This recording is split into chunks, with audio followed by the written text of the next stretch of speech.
Hi, my name's Jacqueline Baxter, and I'm going to talk to you today about strategic management of digital learning during and post-COVID in English secondary schools. And this is a project funded by the UKRI.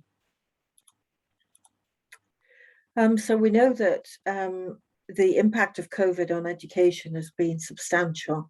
Internationally, a lot of schools have been closed. The OECD produced a diagram very recently showing the areas in red are the schools that were closed during lockdowns.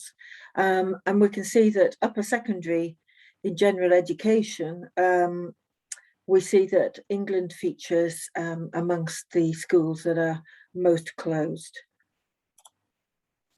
So this is an 18-month project. It started in December 2020 and it goes on until May 22. We're funded by the UKRI. We're doing 60 qualitative interviews with school leaders in England, secondary schools only. And we've sent out questionnaires to 4,000 schools via our partners, Derbyshire Teaching School Alliance, The Key, and Schools North East. We've also done documentary analysis of 200 school websites. We're taking a strategy as learning approach, which is something that I've been working on for quite a while now. It assumes that strategy is a learning and a sense-making activity, and that it's central to the individual's professional identity. It brings together cognition, strategy, and learning, as in the paper by Casey and Goldman in 2010. And it works on the assumption that we create schemas or existing frameworks of understanding in order to lend structure to experience. And that's particularly interesting in a crisis situation that we have experienced over the last 2 years. How do you create? How do you accommodate this crisis situation into your existing framework of understanding? It links to resilience, it links to transformational change. And Schwant in 2005 linked it to learning, but felt that it stopped short of the constructionist requirement for reflection and critical inquiry. So we wrote a paper in 2021, Anna, John and I, arguing that metacognition is needed in order to adapt and plan for transformational change. So assuming, taking the model by Puntadura in 2012, we've adapted that to illustrate the different stages of planning for digital learning within secondary schools, both before COVID, during COVID and after COVID. So we were interested that before COVID, there were quite a few schools, particularly those in areas of high deprivation, which were functioning at level 1. That's the level of substitution, where tech is used passively to support learning. There were also quite a lot of schools at level 2, where they were already actively adapting traditional pedagogies for online learning, but that might have been individual teachers, or in some cases it might even have been departments. If departments were involved, then we're looking at level 3, which is modification. And this is where strategic thought is given to the design of online learning and enhancements that add value are implemented. And finally, we look at level 4, which is a whole school approach, strategic planning for online learning. And actually, we are seeing a number of schools now and a number of multi-academy trusts, which are large groups of schools governed by a single board of trustees, actually developing level 4, so engaging in strategic planning for online learning for the whole school, and even certain elements of their curriculum are being put online, or in some cases the whole curriculum is being put online at the moment. We saw quite a lot of difference between the first lockdown and the 2 subsequent lockdowns in England in relation to operating at at level 2 initially, and then moving on to level 4 by the end of the third lockdown. So this is moving very, very quickly indeed. There were several themes that emerged from the research so far. I'll just mention a couple of them. We're seeing new visions for online teaching and the role of online teaching in schools that have been brought about by the crisis. For example, one head teacher said that he'd implemented a 3-year strategic plan in little under 6 months. So, we are seeing different visions coming along. Not with everybody. Some head teachers that we interviewed said that they couldn't wait to get back to normal and weren't intending to develop online learning in any substantial way. They tended to be schools that had been very badly off for digital resources, particularly during the first lockdown, when their pupils didn't have enough hardware, they were struggling with connectivity, etc., etc.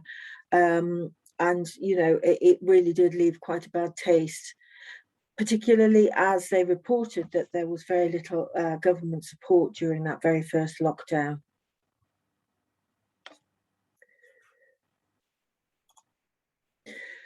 So our framework for understanding the data that's coming out of the project, central to that framework is the need for well-being and access to learning. And as I said before, there were some quite substantial issues with that, particularly during the first lockdown. Trust, communication, data and privacy are all absolutely key. We see where head teachers have implemented new communication strategies and really effective communication strategies for keeping staff in touch with one another and also in touch with them, as engendering higher elements of trust. And that appears to have made it much easier to implement the massive and sweeping changes that they did. Having said that, a lot of the pedagogical innovation was teacher up. So teachers were innovating as never before in many cases. And in many cases, we are seeing evidence that teachers who'd been very, very counter digital learning actually adopting it. And seeing the potential for it in the future. That's not to say that they're going to put everything online, but it does mean that they are looking at online learning in a different way to the way that they were looking at it before the pandemic. So what are the key leadership opportunities going forward, and also the challenges?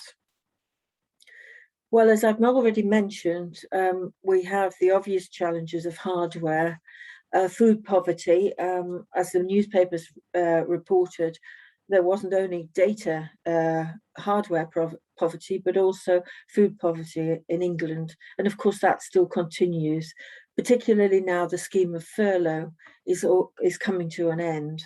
That's a very, very big issue in English schools today. Lack of teacher expertise. We're seeing some teachers rather at sea with online learning, not surprising, very unsurprisingly, but obviously some head teachers were more accommodating than others in relation to that. And I'll mention that in relation to the opportunities for the future. I've also already mentioned the challenges about well-being and mental health, and unfortunately, it's kind of just the tip of the iceberg, because we're seeing research coming out now that indicates that, we really are in for a tsunami of mental health issues in schools. And one particular teacher mentioned that, for a child to be referred now via social services, the criteria have the borderline is much, much higher. So, a child has to be a lot worse off mentally to be referred to social services now than before the pandemic. And that's because of the problems of access and resources on the ground. There were a lot of protocols to be worked out, not only with staff, but with teacher unions and governors as well. There's been a substantial amount of parental pressure. People in areas where there were a lot of private schools were hearing about private school practices, obviously very, very well resourced, and were then complaining to their local state schools in some cases that they weren't affecting the same level and quality of learning. There were substantial challenges of inclusion, and also substantial challenges in relation to teacher identity.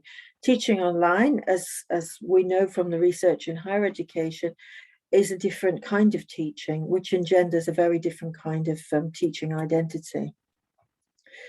So what are the key insights so far? Well, there are new staff roles being created in order to support digital learning. We are seeing strategy as schema development. Head teachers are telling us, and CEOs are telling us, that they're seeing very different potentialities in terms of the future. There are new approaches to whole school strategy. There's also a new language, new vocabulary growing up around digital learning. And that raises a question of actually the whole area of, well, what do we call digital learning? Because what was happening in schools was largely blended learning in many cases. Sometimes some schools have said that they're going to put the whole curriculum online, which is very interesting in relation to future preparedness and risk management for crises, either associated with COVID-19 and similar, or in relation to climate change, or both, as they tend to be linked anyway. There has been a lot of mutual support between groups of schools.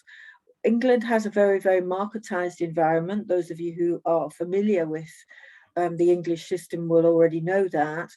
And there is competition particularly between groups of schools or multi-academy trusts. We've seen a lot more mutual support happening between groups of schools, which is very, very fertile and promising, very hopeful for the future. And we're also seeing a different community relationship between schools and communities, and new sustainable ways of working.